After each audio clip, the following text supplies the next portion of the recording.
বিস্তারিত জানবো। রাজধানীর আসাদ গেটে আছেন আমাদের সহকর্মী অন্তরা সেন, তার কাছে আমরা যাব।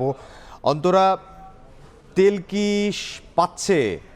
গরমে ঘন্টার পর ঘন্টা অপেক্ষা করার পরেই কিন্তু জ্বালানি তেল সংগ্রহ করতে পারছেন চালকরা। আমি এই মুহূর্তে আছি আসাদ গেটের সামনে। এই যে যদি একটু দেখাই, দীর্ঘ সারি কিন্তু গাড়ি আর বাইকের।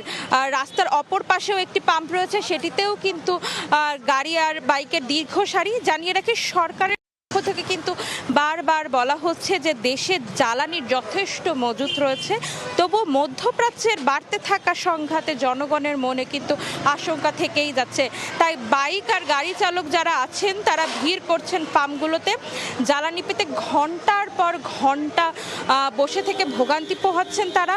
এখানে এমনও আছেন যারা সকাল 9টা থেকে অপেক্ষা করে এখনও কিন্তু পৌঁছাতে পারেননি পাম্পের কাছে।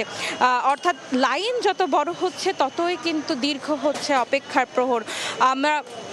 আমরা সকালের দিকে ছিলাম বিজয় সরণিতে, সেখানেও কিন্তু একই চিত্র।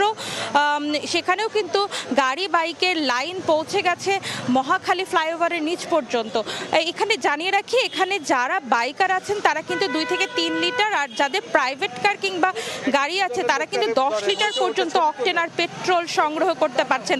আর যারা রাইড শেয়ারিং বাইক চালাচ্ছেন তারা কিন্তু নিজেদের প্রমাণপত্র দেখানোর পরেই কিন্তু তারা 5 লিটার তেল জ্বালানি সংগ্রহ করতে পারছেন। এই ছিল আমার কাছে জ্বালানির সর্বশেষ খবরাখবর। সহকর্মী অন্তরা সেন আমাদের সঙ্গে যোগ দিয়েছিলেন আসাদ গেট থেকে।